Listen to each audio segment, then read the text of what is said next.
and welcome to Ordinary Extraordinary. I'm Karen, I'm the host, and I'm here with the incredible John Kingston right here of Nowenrock. So John, thank you so much for the wonderful tour of Nowenrock. Such a beautiful place, and I'm feeling absolutely honoured and humbled to be here. So John, for people who don't know you, how would you like to introduce yourself to them? Well, as she says, I'm John Kingston. I'm the owner of Nowenrock here. It's a regenerative agricultural farm. We have chickens, beef, lamb, all different types of animals here on the farm, and we try to keep everything as close as nature as possible. It's absolutely, it's a haven now, and just to experience here, it's just truly beautiful. And I've gotten a grand tour, and it's the first time I've got to hold what was it again that I held? It was a baby, a little chick, a baby chick and a baby goat. Exactly. So, and I got to see loads of sheep as well. I'm sure, look, for people who know me, they know I have a fascination with sheep for some reason, but it's incredible. So John, actually, what inspired you to set up here? What was the aspiration actually? I suppose initially it would be to be self-sufficient by myself, so that I would have food for my family. I'm very passionate about food and how it reacts with your body, and I'm a homeopath as well, so I'm a lot of knowledge on how the body works and stuff like that. So it was probably my kids would be a massive driving force, because they're so important to me, and how they grow into the future, and to teach them and show them how food is created. Amazing. I think it's very important in this everyday life now, that education is being more and more lost, I feel.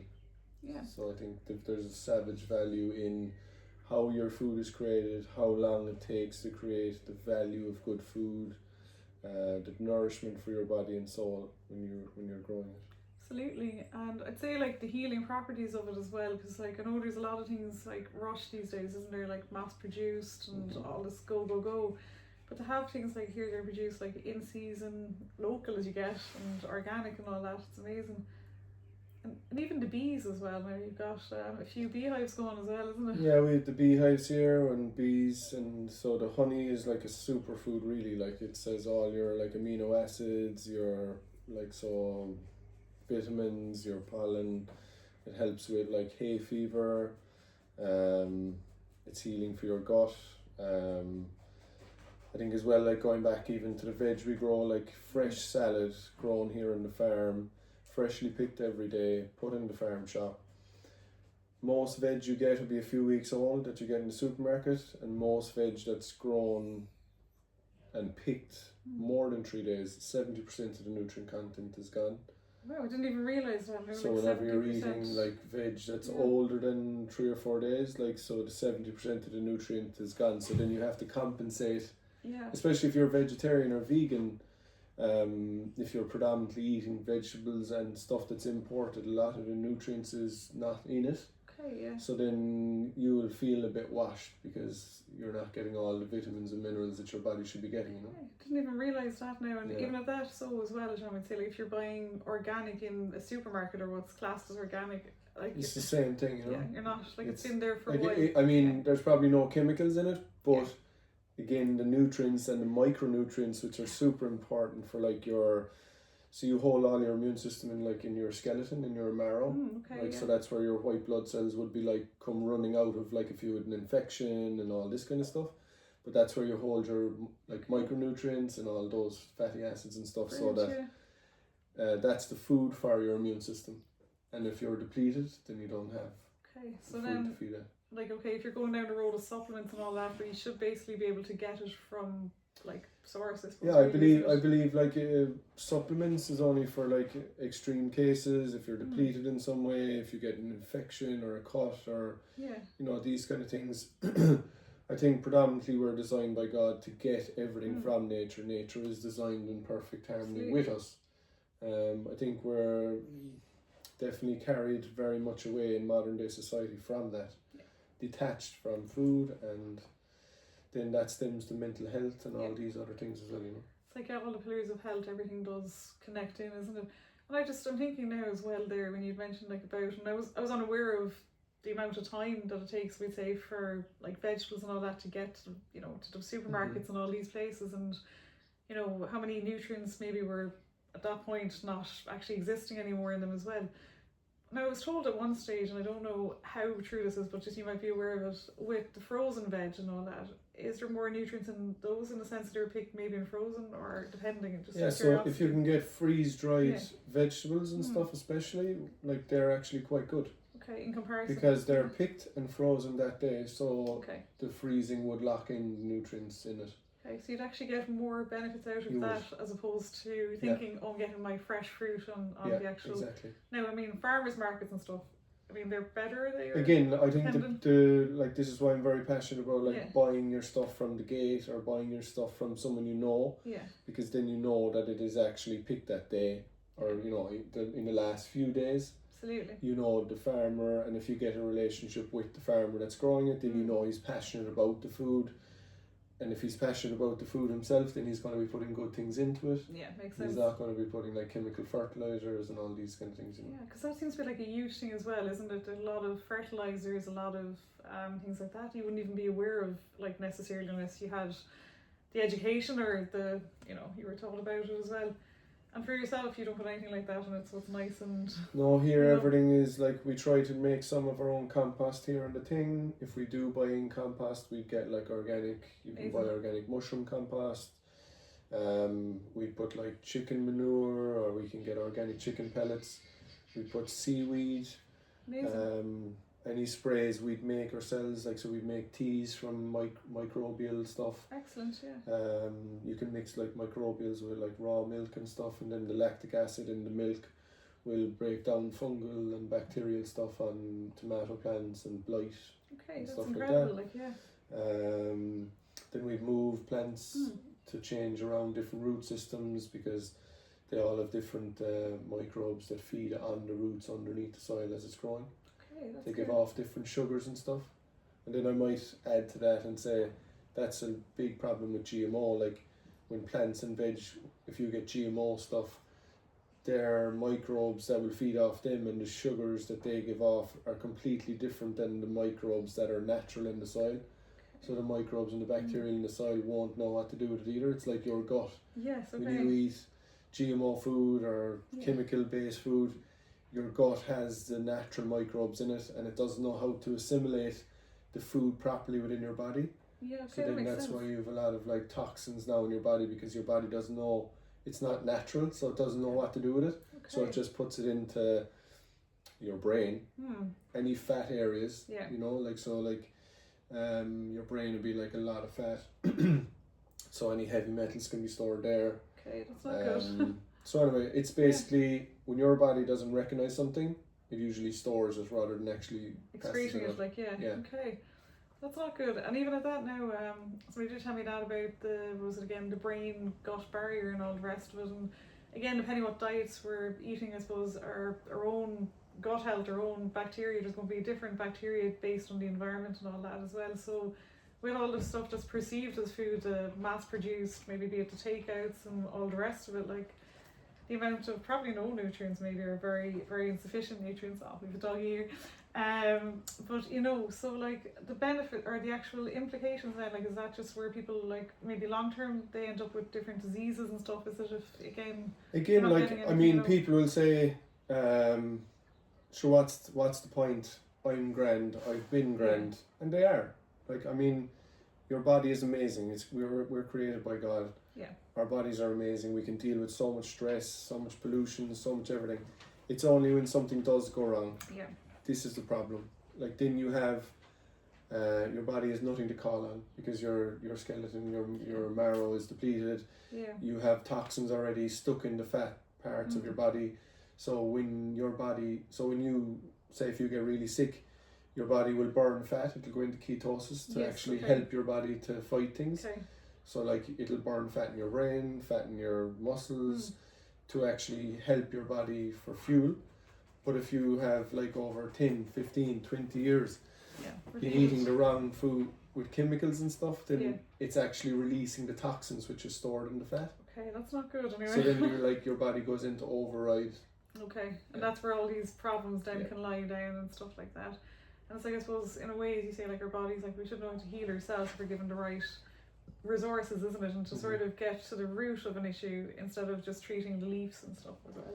You know, Well, it's like, I mean, it's even, you know, I think if people take the time, there's usually some method to heal the plant, to heal ourselves. Like, say, for example, the raw goat's milk will eat the bacteria in the leaf, but pasteurised won't. It's amazing even that alone, isn't it? Well, it's because when you pasteurize the milk, you kill all the bacteria. Okay, the good as well. Yes. Yeah. So like there's a lactosporidium is a bacteria in milk which eats lactose. And then a lot of people nowadays have lactose intolerance, isn't it, as a result? Okay, it's interesting now because they're not getting the actual... It's the same with gluten, you know, like if you like have sourdough bread, there's like bacteria in the natural thing to break down the gluten and so on and so forth. And when you eat grains especially that would have been sprayed with glyphosate, the chemical will go into your body and hamper your body because gluten is quite strong, so your body won't know how to deal with it that well. That makes sense actually, because a lot of people have like gluten intolerances and other long-term implications like that, as you say. You see, if they're continually eating things like that, they're getting small amounts of glyphosate and stuff, so it's continually irritating the gut a little bit. Okay, so it's it never gets actually a chance to heal properly. Okay. Because the gut will heal really fast, like in 3 or 4 days you could put on a full new lining on your gut. That's incredible, I didn't even know that. Not a full gut obviously, but like the lining and stuff. And is it easy to do that, we'd say, like in 3 or 4 days? Well, again, like if you did like maybe a light fast, yeah, and then like, you know, start off with bone broth, yeah, you know, brilliant. raw milk, these different things, just ease your body into it, and then be very conscious of the food you eat thereafter. Amazing, yeah. You know, and try to be persistent for a week or two, then this is when your body will have the chance to heal. Like, it's amazing. Very important when you do like fasts and things like that and you're healing, is to take binders. And what I mean by binders would be chlorella, spirulina, dimethoate, and these will, when it's in your body, they'll bind on to like heavy metals and all these different things. Excellent. To help detox out of your body. That's really cool, yeah, because I've heard of like a lot of people doing that as well, like if they can, and the benefits, like from what I've been told, and even inflammation as well, I suppose. Inflammation then as well is probably from the inflammation is caused usually by your body trying to detox. Okay. And you detox a lot by, well, you excrete it, but also your lymph. Okay, lymph nodes and all, yeah. So you sweat it out, like you're releasing a lot of toxins through sweat. Yes, okay. So your lymph nodes, so like it's very important to like drink lots of spring water. Okay. Make sure it's not, with everything else in it. Things like that, like you can like make tea like with cleaver and nettle. The cleaver stimulates the lymph nodes to actually thing. Lymph doesn't work by itself. It's a stationary organ in your body, so you actually have to move and stretch to actually excrete. Brilliant, okay. So like, you know, you don't sweat until you actually put yourself under pressure. The actual exertion, like that's the lymph nodes, because you're moving your body. Okay, this is good now. Otherwise it's just stored and built up and causing other issues like. And actually, John, what you were saying there got me thinking as well, the likes of the benefits of, like, we'd say saunas and things like that, because I do a lot of those now myself as well. There was a really interesting guy on a while back as well, Luke, from one of the saunas, and the amount of benefits of saunas and all that. But actually, with, you know, when you're in the intense heat, you're working through it, you're sweating out the toxins and all that, obviously, in that case as well. So like saunas as well, like very important, you know, like an hour or two before you go to a sauna, have a big glass of spring water, preferably. Yeah, amazing. Maybe if you can't get spring water, add some, like, you know, Celtic sea salt, something just like get some electrolytes. Because if you, a lot of the bottled distilled water, it's essentially dead water. Okay, so you probably wouldn't call it stagnant, but it's empty of minerals. Okay. So it's pasteurized as well, you know, so there's no minerals. Doesn't surprise me, So then, like, the water molecule then is empty, and when you drink water like that, it actually wants to absorb minerals out of the atmosphere around it. So when you drink it, it'll actually absorb minerals out of your body into the water, and you wee out the minerals you already have. So you're losing some of the nutrients that you need that you already had. Exactly. So it's very important to add like some maybe magnesium and some of the Celtic sea salt, because the Celtic sea salt would have like 98% of all your nutrients and minerals that your body needs. So that like when you drink it, you'll actually, because you need the right proportion of sodium, potassium and magnesium for the cell wall to open to absorb H2O. Yes, absolutely. Like there's all these small little things that make such a difference, you know.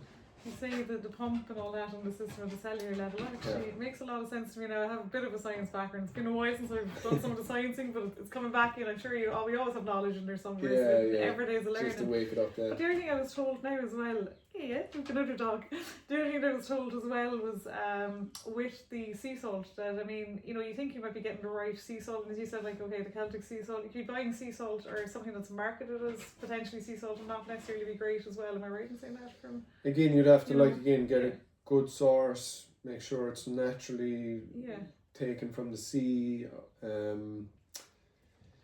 because like if it's just like a bleached table salt or a normal poor quality salt, it will just be sodium then. Yeah, okay, you're not really so there's getting none of the minerals in it.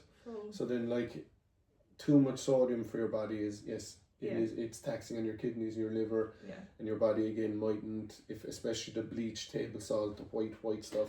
That's the thing, again, your body, it's an overload for your body.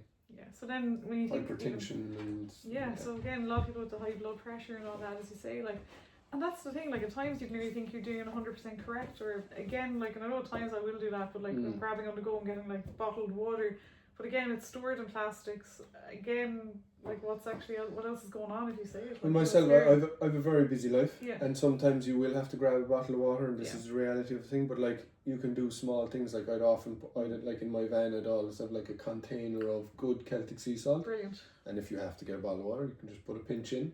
And away you go. Then shake it, and you'll be getting. I mean, it's better than nothing, right? 100%. Like, I mean, you can't always eat organic. You're out, you know. You have kids, you know, all these things. Like you grab stuff. Life is hectic and you have to, but again, making them more. But it's just to have those other little tools to help you out. You know?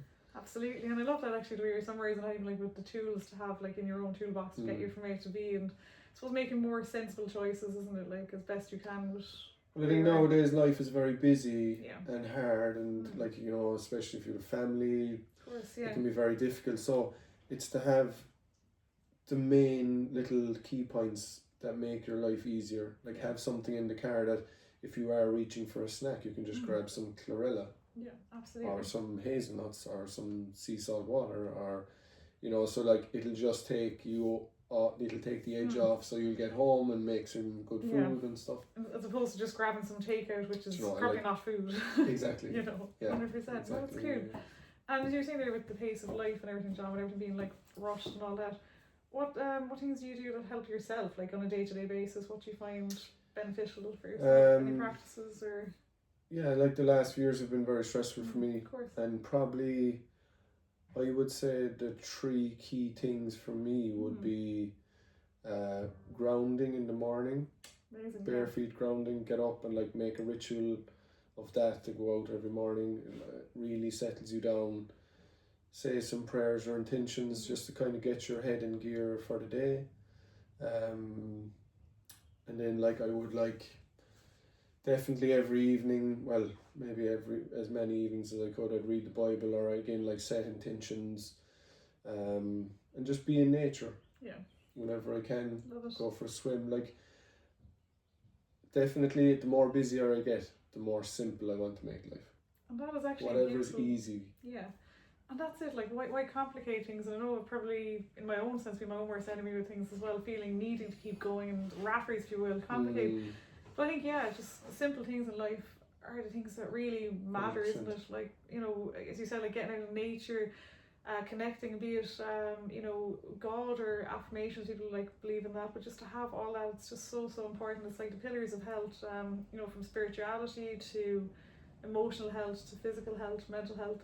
And you know, if one area is out of whack, I suppose it can impact, you know, every other area as well, like as you say.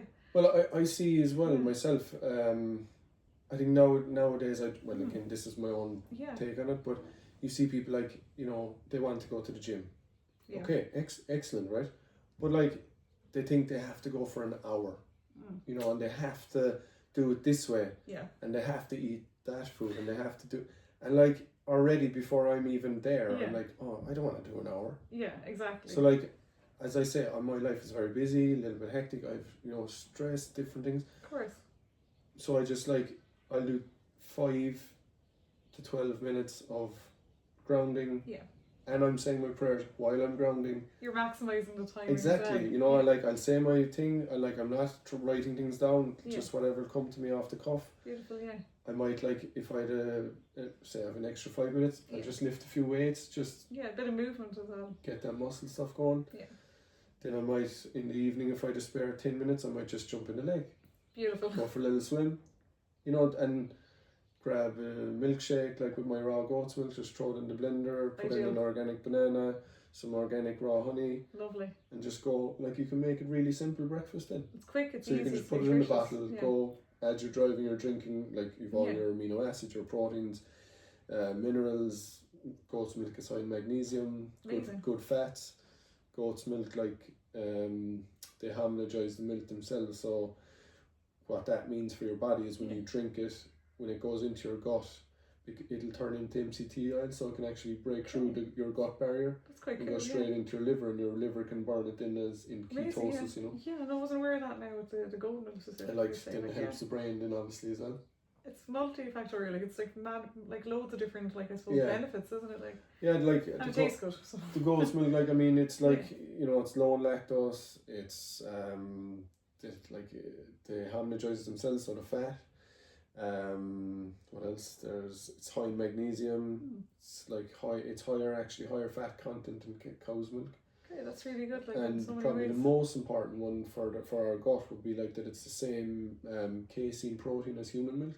Okay. So then again your body it's easier for your body to recognize it and digest it and everything as well. So okay, that's really good. The molecules are very similar size to human milk. That's really true, isn't it? And it's true what you're saying there. You know, myself, with things like the gym and being told, okay, this program you need to be eating, this food you need to, and then it almost even though it's supposed to be something that's benefiting and de-stressing at times, it can actually nearly exponentially add to the stress, isn't it?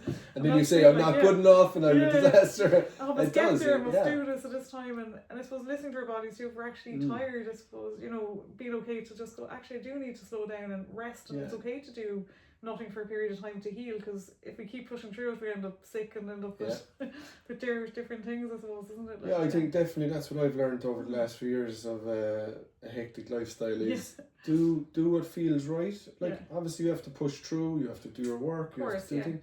But I mean, if something like that is adding stress, then is it beneficial enough to actually keep going with, you know? Yeah. And these are the more simple you can do positive things. Yeah. The more reality is that you will actually keep doing it. It's true, isn't it? And that's beneficial. And even you mentioned there now, John, about say going for a swim in the lake and things like that. It just kind of works for yourself. And even myself, I mean, I've literally, if you ask anyone for the last, I won't say how many years, was a very good friend of both of ours actually, Ali, who got me into got me back into swimming in the winter in Ireland without a wetsuit and the towels. Because you do.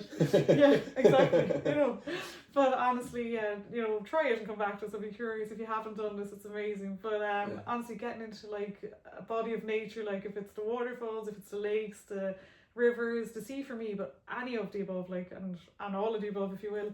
But the benefits of that, and you were saying that's one of the things that works for yourself as well, John. Is it you? I find it amazing, because I think swimming in water shocks the body to stop being in the mind. Yeah. And the mind is where you live your life from. And if you can get out of your mind and live your life in your body, take action, this is so beneficial, especially people with mental health and stuff.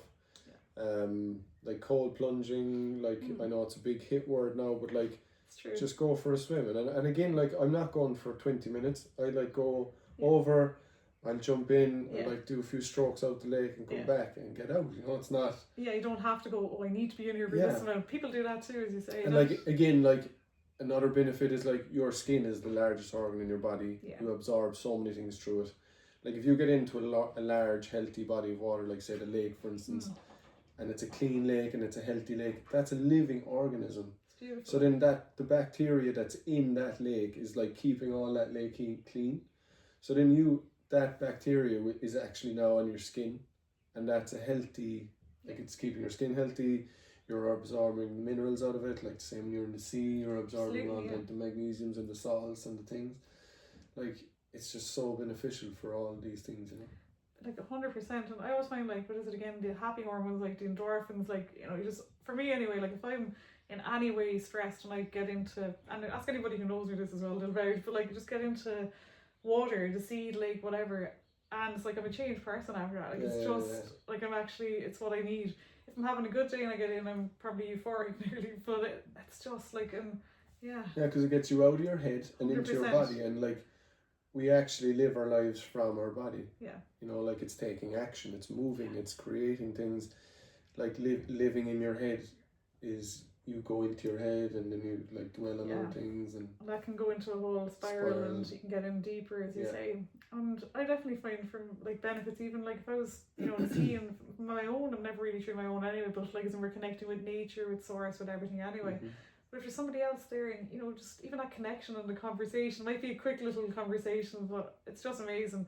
You know, is it oxytocin? Isn't that what it releases? Yeah, it is, isn't it? Actually, I think so. The happy hormone, And the adrenaline. Well, I was saying the endorphins as well, for sure. Oh, before you release everything, I know you have to work on my science at this stage. God, everyone hears me, it's going back a bit, but no, releases both. It's really good to be in large bodies of water, definitely. It's just amazing, isn't it? And then the combo as well, if you do like the sea and the sauna every so often, it's just, again, the hot to the cold, the benefits, isn't it? Like, the heat, again, like it gets the heart moving, it opens, like, as I say, when you put pressure on your body is when the lymph starts working. Yeah.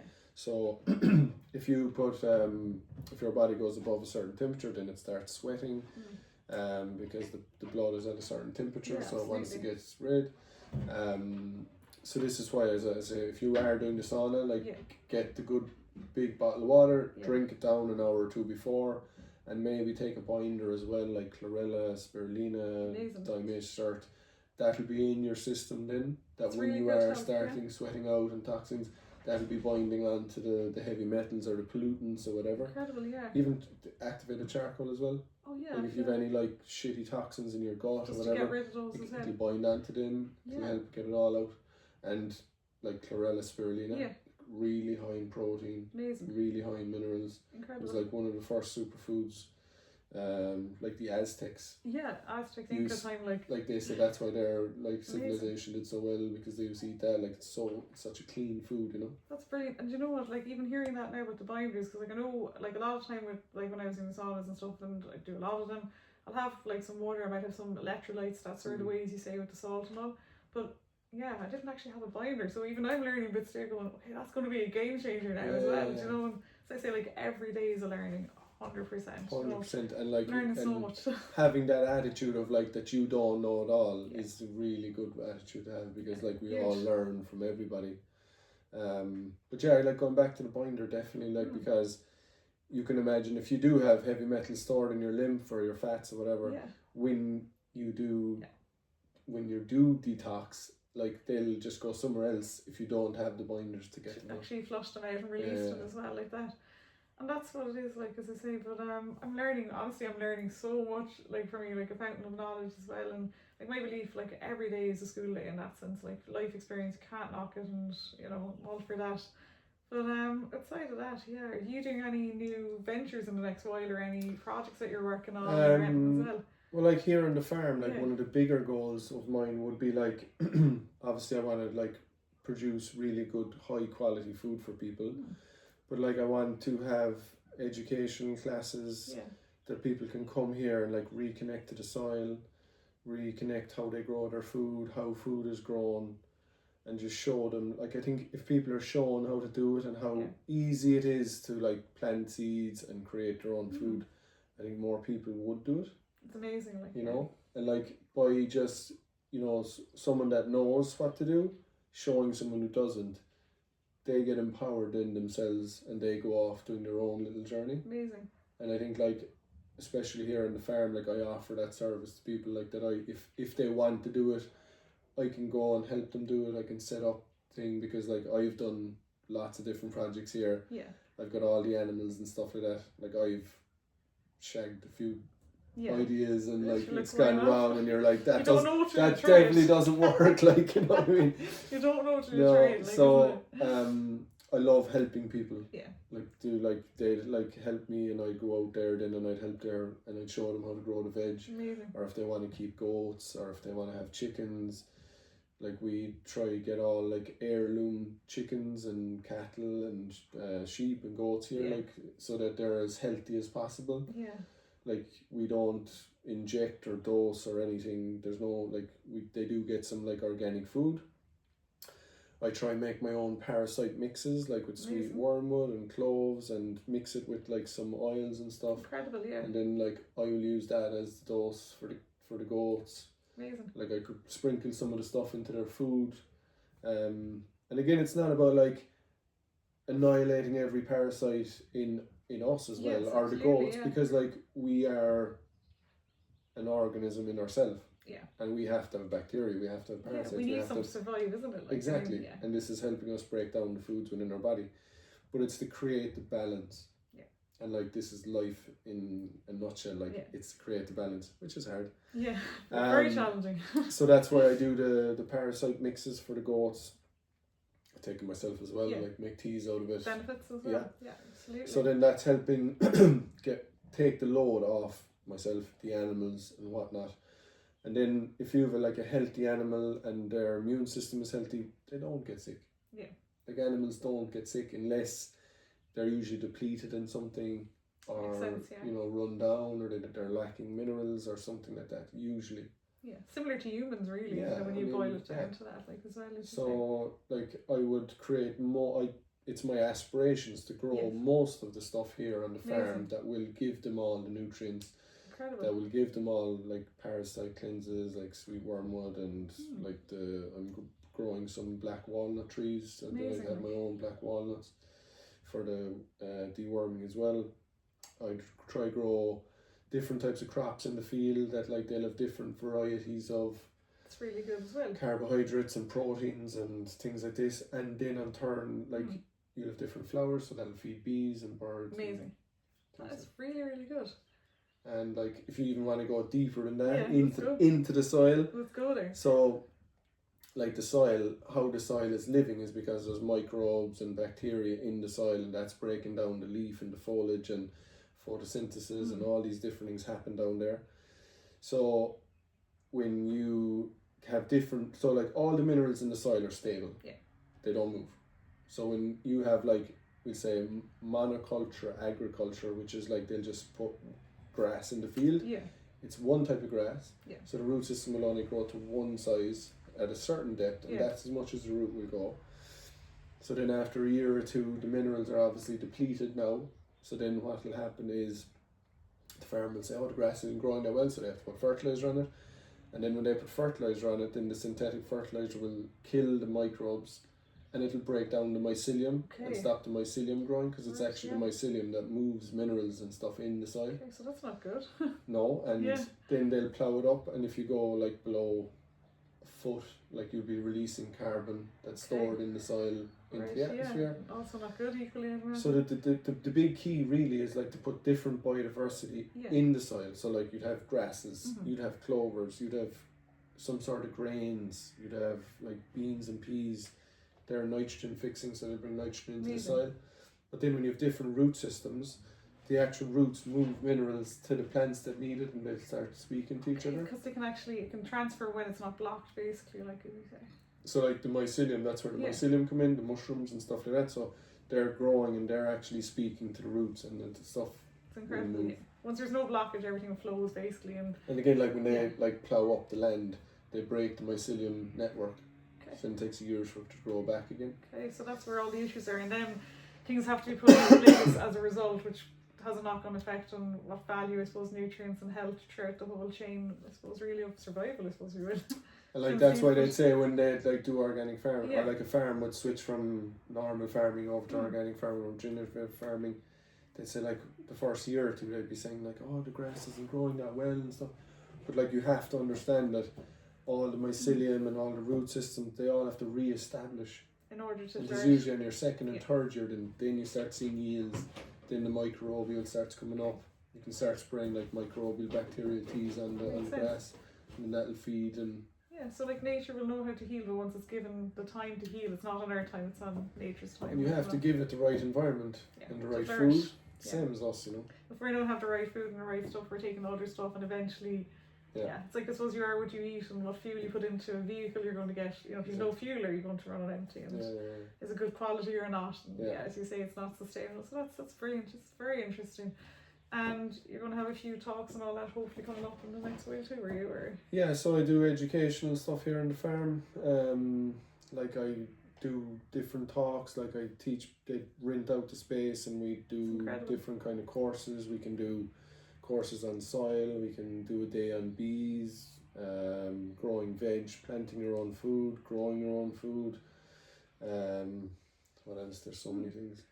Incredible though. Animal management, like chicken management, like all these different types of things. Like, so it's like pretty much anything like that. Anything relating like growing trees, veg, animals, like literally anything farm, countryside, food, health. Because again of my background being a homeopath and into herbal medicine and nutrients, like that's my main focus, like showing people how food does affect you on a cellular level. And then that will affect your mental health. You know, so and then that goes back to your healthy soil.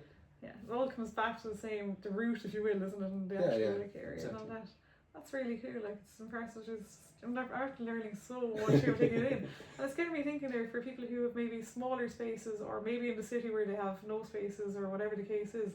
Is there a way for them to grow something, even be it like, you know, if it's like a tiny spot that they have, what would be the best? You know? I mean, like, however small your space, you can grow something. Okay. Like if you've like no space, you can do window boxes with herbs. Amazing, like basil and sage and like chives grow anywhere. Like there's loads of plants that like even like, okay, you mightn't be growing loads of veg, but you could add them to your salad. Absolutely, get some benefits, isn't it? And like even just that, like picking the chives or picking the sage or picking the basil, like the smell, the flavours. You're connecting in, like it's huge. That's incredible as well. So. Like I mean, you can scale anything. That's like incredible. A window box to a tunnel 30 meters long. You know, it's.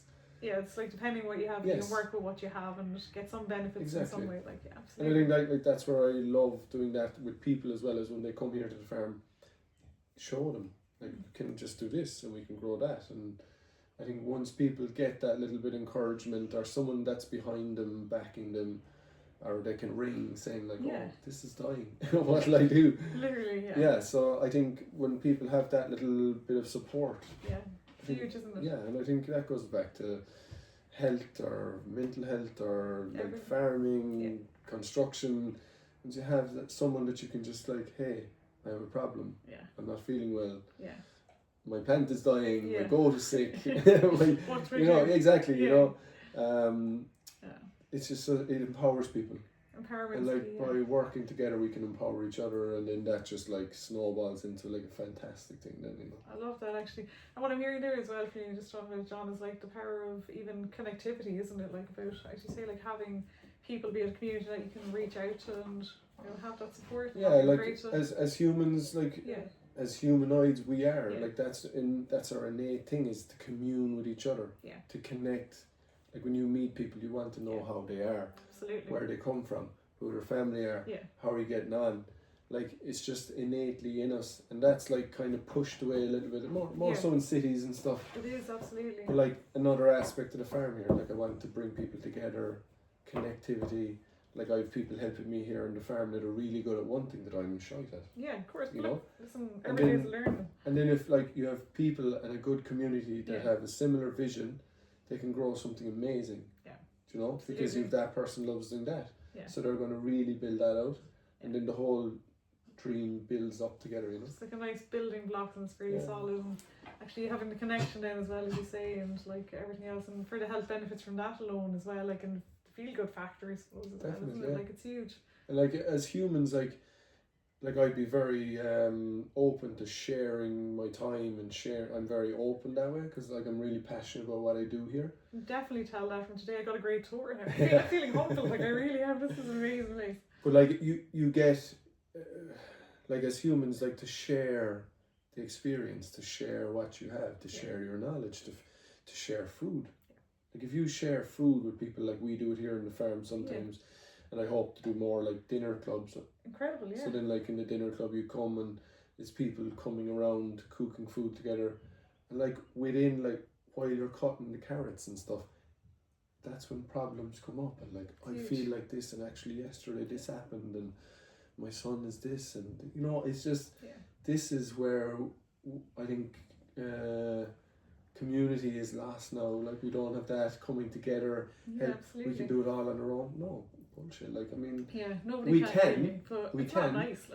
Like you can be good on your own, but we can be great together. You know. It's true, isn't it? It's like if you want to go fast, go alone. If you want to go far, go together. As well. It's 100% it, isn't it? Like it's just what I feel like saying there from what I'm tuning in. I'm like, it's just totally, isn't it? Like and like when people just click and get together and like you know, I'll do this and let me help you with that. Incredible. That energy just multiplies, you know. Yeah, and that's like where the magic happens as well, and you just let go of things and just trust, and everything just flows in an effortless way at that time, isn't it? The right things align when everything's meant to be. Like, true. Yeah. Absolutely, like this is incredible. Like, I tell you, I could just chat away to you for hours and everything. So after learning so much, and I'm just fascinated now. I can actually see some of the chickens out there now as well. Am I right in saying that's the chickens? It is. Yeah, they're the new chickens. It might be the chickens. running around in the grass. What did I think was a turkey earlier? I don't know. Do you want to say what that was? Guinea fowl, yeah. A guinea fowl, if anyone's heard of it. To be fair, it looked like a turkey from a distance. I'll have to go and say no more. I'm learning anyways. The point. I'm open to that. Every day is a learning, you know. Yeah. But John, for people who are interested in any of what you've chatted about even so far, right, how can they reach you? What would be the best ways to contact yourself? Like I'm on Instagram, nowenrock.ie. I have a website, nowenrock.ie, but like, basically if you get on to any of those, message me, ring me. Love to ask questions. So any of those things are beneficial. Excellent. I can hear the rooster in the background as well. This is the time you normally. I'm just fascinated. Bobby, he's the name. Bobby the rooster. There you go. He's going again. I don't know if he you can usually hear him. crows when he's like this time of the evening. This is good. I'm hoping we hear him on this actually. But no, it's amazing. And John, honestly, as I said, like you are 100% a fountain of knowledge, and I'm genuinely learning so much about everything. I'm having the best day. I feel like I'm on a vacation for today. It's incredible. So honestly, I'm truly humbled, right? But what would you like listeners or viewers to take from today? Actually, everything's possible. Okay. Everything's possible if you trust and let go and trust in God. Like I mean, with a small bit of help and inspiration, you can do anything. I love that. You know. That is so beautiful. Everything is possible, even that as well. Lovely. It's just, I'm kind of processing that myself too. Thanks so much. Impossible means impossible as well, if you break the two words, isn't it? Yeah. But thanks so much, John, again. It's been amazing having you on. And it's a lovely experience having you too. Thank you, and thank you for this humble setting. Like I'm honestly, like, I'm feeling so grateful. So thank you for everything again, John. Thanks a million. Oh, thank you. That was great. Thanks for sharing as well. Thank you for sharing. Honestly, it's been such an amazing experience. And before I forget, just to everyone watching or listening in, you're all truly extraordinary in your own unique ways. So stay extraordinary, guys.